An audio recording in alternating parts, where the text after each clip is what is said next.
Volvemos al tema nuestro. Les adelantaba que íbamos a hablar de con quien sabe, por supuesto, como lo hacemos siempre, lo convocamos a los que saben, para que nos den su análisis, su mirada, su lectura de estos tiempos tan complejos dentro del punto de vista económico, financiero, social, por supuesto, que vive en nuestro país. Y cada vez que tenemos que hacer este tipo de consulta, nosotros tenemos nuestro consultor de cabecera. Así como hay médico de cabecera, nosotros tenemos nuestro economista de cabecera, que no es otro que mi querido amigo, el doctor en economía, Julio Moreno. Julito, ¿cómo te va? ¿Cómo estás? Hola Daniel, buenas noches. Mira, muy bien, pero te pido por favor que me aumentes el retorno. Te estoy escuchando muy lejos y muy bajito. Bueno, si sos tan amable, así podemos trabajar más tranquilo. Ahí ya lo tomó nota nuestro operador, así que veamos si ahí me escuchás mejor, Julio.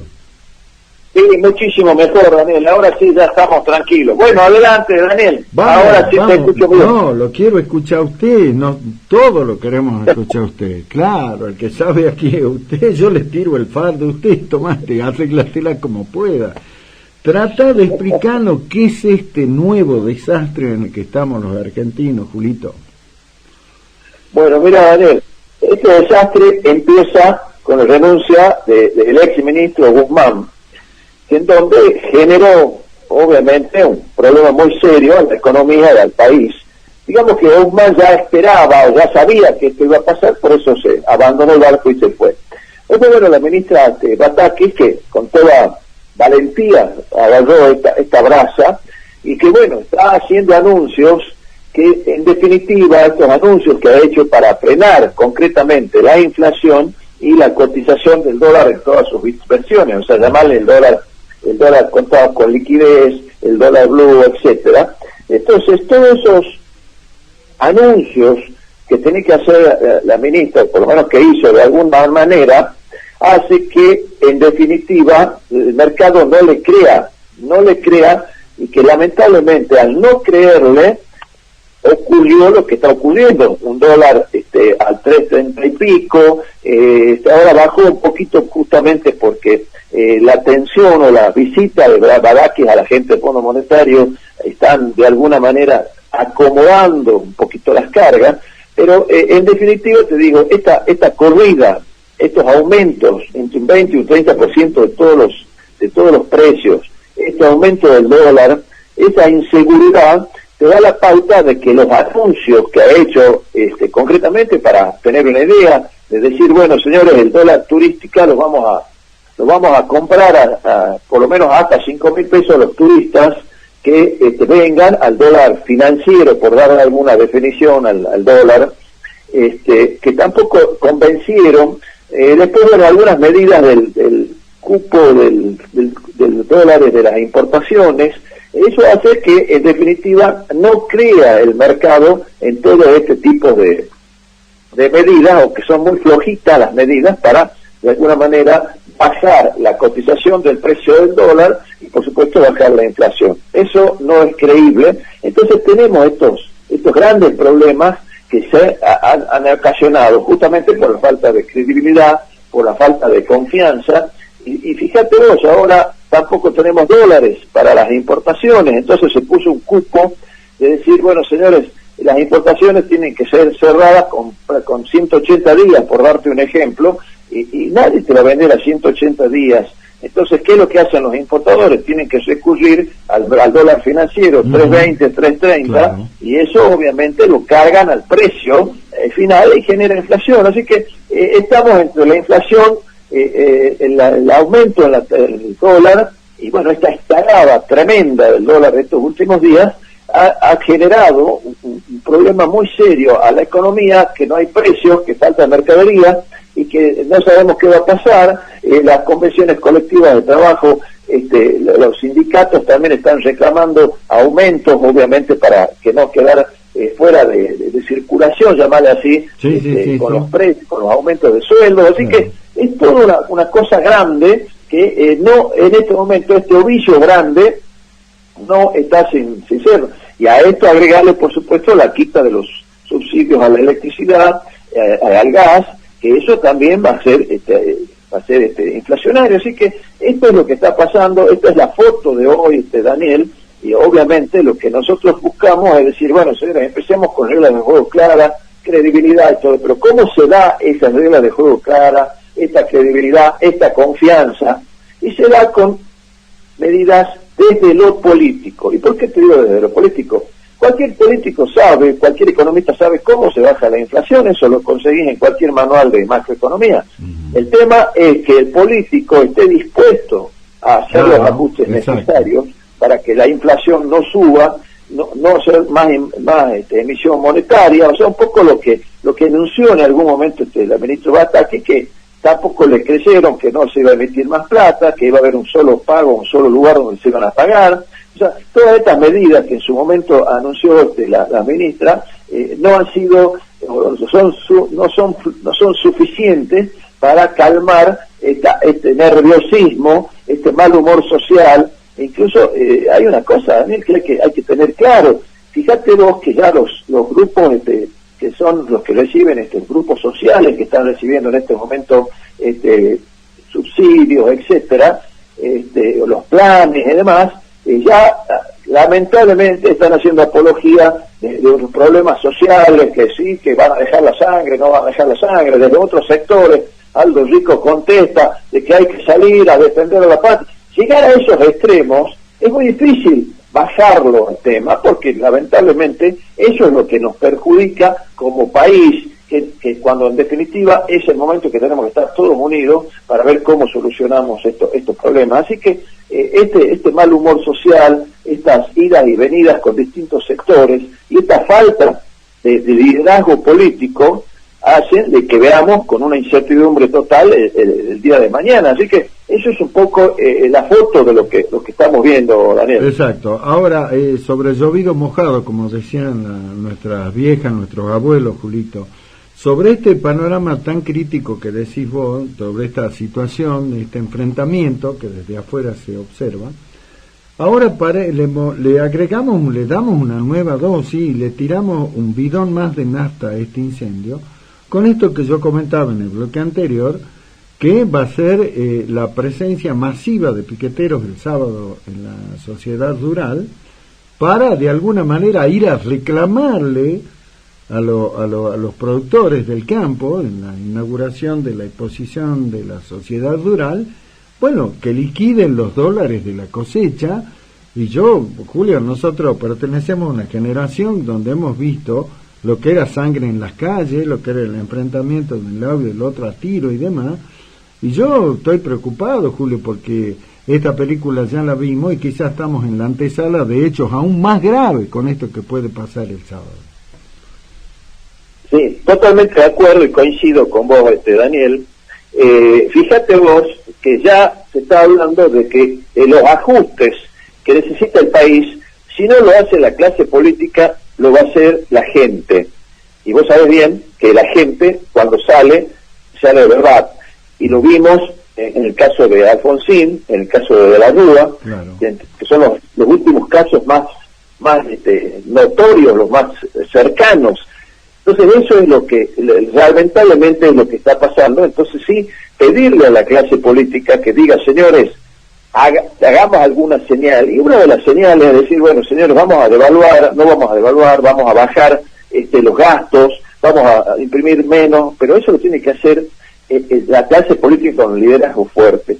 Y te doy un ejemplo, o sea, sin irnos más lejos, estaba leyendo Simón Pérez, que fue el primer ministro de Israel, que tenía una inflación de un 400%, y cuando él asume, empieza a hacer un ajuste muy fuerte, que incluso hasta se pelea con varios gente que estaba trabajando con él, ministros, etcétera, y en 4 meses la bajó al 15, al 16% de la inflación.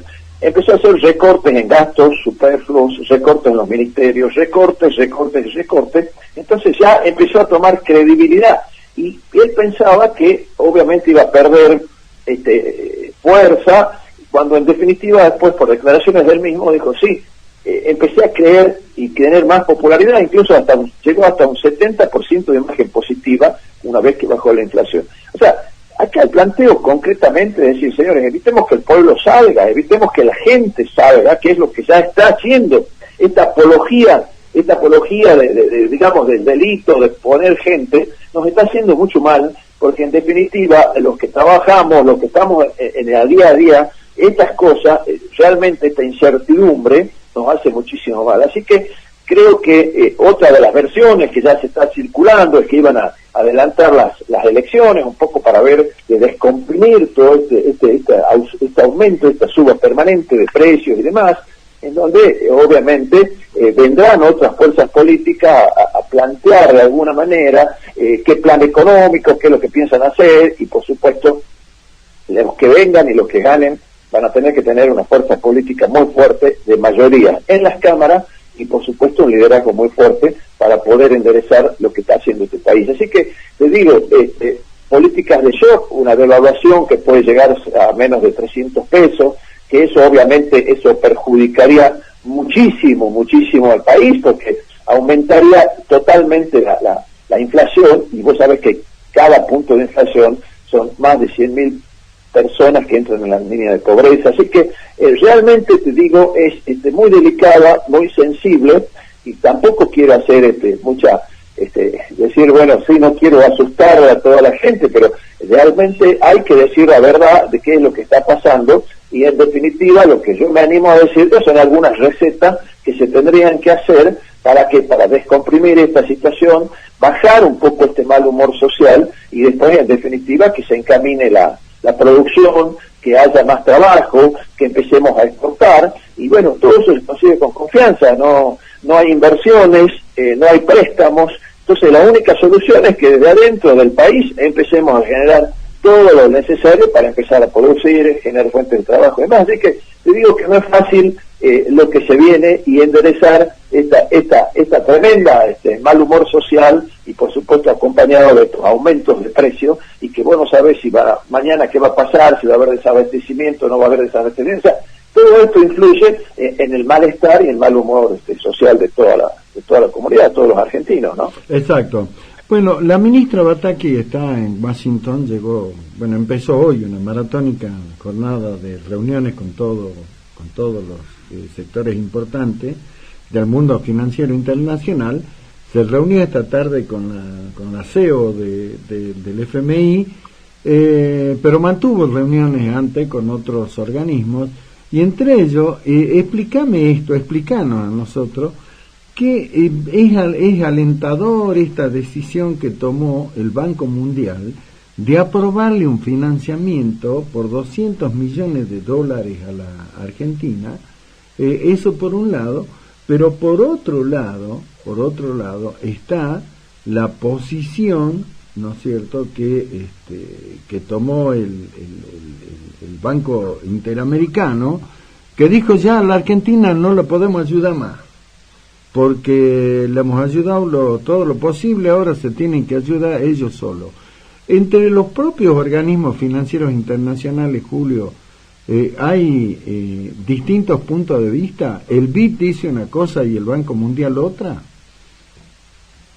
Sí, es muy probable que pase eso, y esto viene un poco a colación de lo que está pasando con el Fondo Monetario Internacional. En este momento el Fondo Monetario Internacional, esto es mi opinión, obviamente me hago cargo, es cautivo de Argentina. ¿Y por qué ¿Cómo? Para, doctor Moreno, acaba de tirar un título espectacular. ¿Cómo? El Fondo Monetario es rehén de Argentina. Es cautivo de Argentina. Explico por qué. Vamos a hacer un poquito de historia. Sí, explícalo, porque la frase es muy fuerte, Julio. Sí, porque es verdad, Daniel, es verdad. Cuando se solicita el préstamo, este es un préstamo, debe haber sido Argentina el país que más plata recibió de préstamo del mundo. Así que esto fue un problema político, no económico. Los técnicos del Fondo Monetario les recomendaban a la clase política del mismo fondo que no le preste, porque Argentina no iba a poder pagar. Obviamente por X causas le prestaron. sí, ese dinero a la Argentina. Ahora, después al Fondo Monetario le presta, fíjate vos, le presta a Argentina con determinados tipos de condiciones, disminuir el déficit fiscal, no emitir más, qué sé yo, varias condiciones que le presta a Argentina. ¿Para qué? Para que le vayan devolviendo el préstamo original. O sea que Argentina no está pagando nada al Fondo Monetario, al contrario, el Fondo Monetario está pagando sus propias cuotas para que Argentina esté al día. Primera premisa. Perdón, Julito, para que lo entienda doña Rosa que está en la casa. Es más o menos cuando alguien alguna vez tuvo la desgracia de caer en manos de un usurero, y el usurero te presta unos mangos, pero vos después le tenés que ir a devolver, pero nunca le devuelve el capital, sino que siempre le paga los intereses para que él te siga renovando, y seguís permanentemente debiéndole plata a ese tipo, más o menos así. Esa es la realidad. O sea, el fondo te dice, bueno, está bien, yo te voy a prestar, obviamente son los intereses más baratos que hay, y más con casi 3.000, el número del problema que nosotros tenemos, de que el Banco Morgan, que nos está poniendo en 3.000 el número que de exceso de la tasa de interés para préstamos. En este momento el riesgo país en este momento es lo más barato que podemos conseguir. Entonces, ¿qué es lo que está haciendo el fondo? Como Argentina no puede pagar lo originalmente comprometido por el gobierno anterior, el fondo les está prestando a Argentina, nos está prestando esa plata para que a su vez no dejemos de pagarle, no entremos en default y refinanciamos la deuda a 10 años. Eso es lo que se arregló en la última reunión con el Fondo Monetario Internacional. Se presta la plata para que no entremos en default y después sí vamos a refinanciar la deuda a 10 años como podemos pagar. Eso es el primer motivo. Ahora, ¿por qué te digo que está cautiva? Porque primero tuvo que refinanciar la deuda y pagarle para que no se atrase o no entre en default Argentina. Y segundo, el fondo dice, bueno, yo te voy a hacer revisiones parciales para ver si vas cumpliendo con las metas que habíamos pactado. Yo pregunto, en el primer trimestre, perfectamente bien.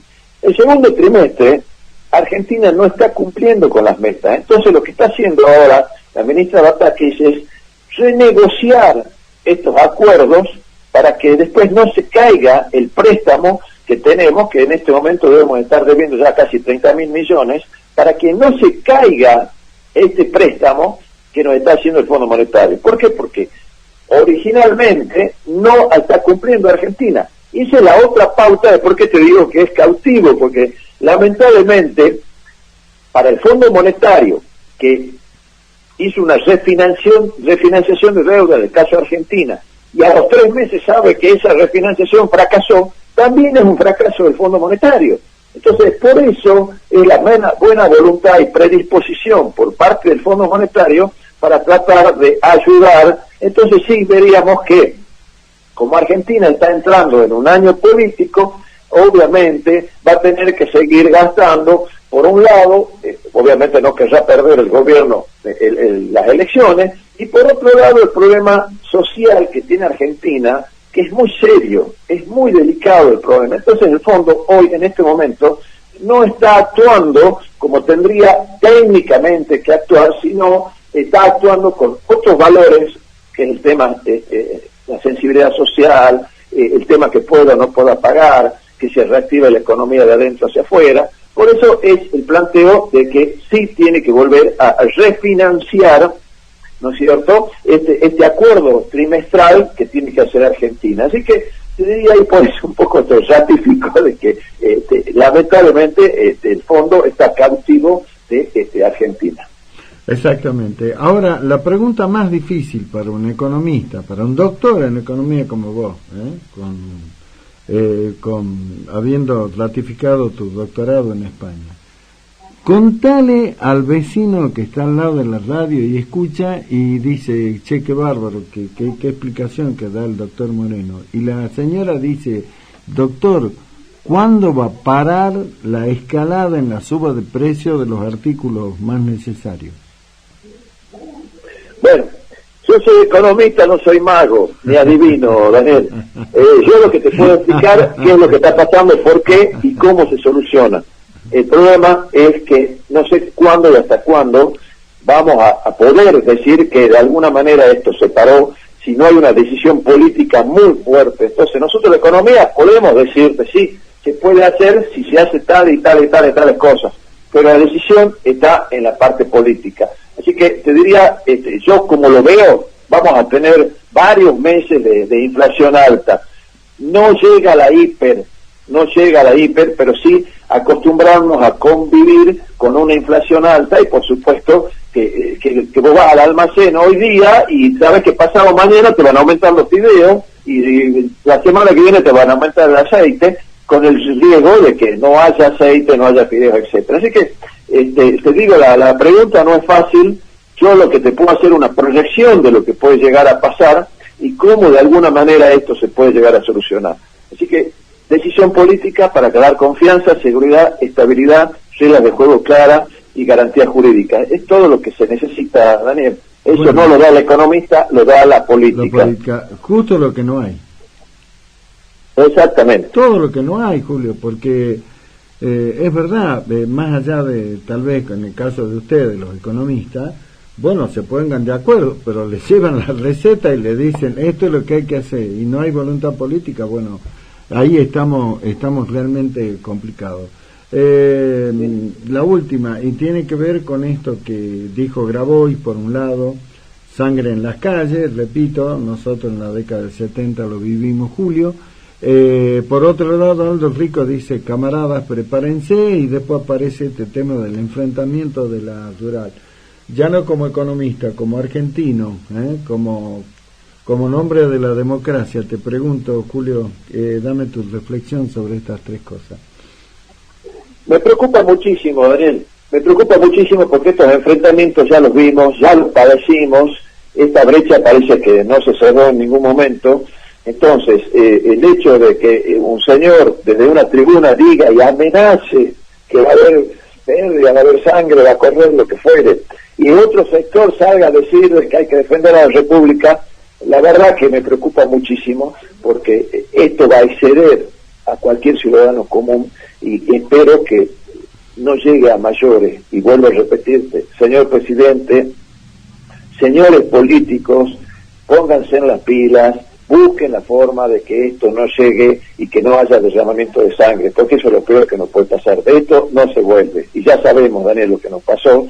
Vemos lo que pasó en Costequi, Santillán, todo lo que pasó, sin ir más lejos con el amigo de la Rúa, con Alfonsín. Entonces, no veamos, ya conocemos la historia, sabemos lo que nos puede pasar, entonces tratemos de evitarlo y poner un poquito más de cordura. Pero con la inflación, por más que aumentemos mañana los subsidios, lo que fuere, pasado mañana va a volver lo mismo porque sigue la inflación. Entonces hay que darle un corte, una política de shock.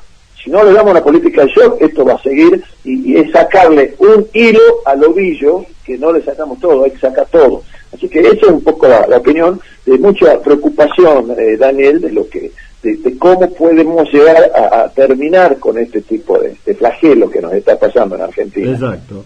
Bueno, veremos qué pasa cuando esté de regreso la ministra Batakis, a ver qué es lo que trae en la valija, y que de ahí, como vos decís, ella traerá aspectos técnicos, pero será fundamental la toma de la decisión política, y eso es lo que ha hecho referencia en toda esta clarísima explicación que nos diste.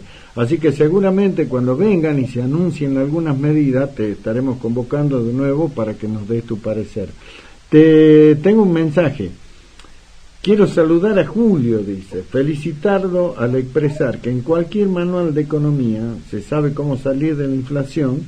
La cuestión es tener voluntad política, pero tendrías que agregar, te dice a vos, tener políticos honrados, que alguien le conteste al mesiánico de Milei que deje de tirar bombas pretendiendo convencer a los votantes que vendamos la paz al país, a Estados Unidos o a Israel. A ver, dice, ¿por qué no nos dicen, tú que sabes qué es la salida?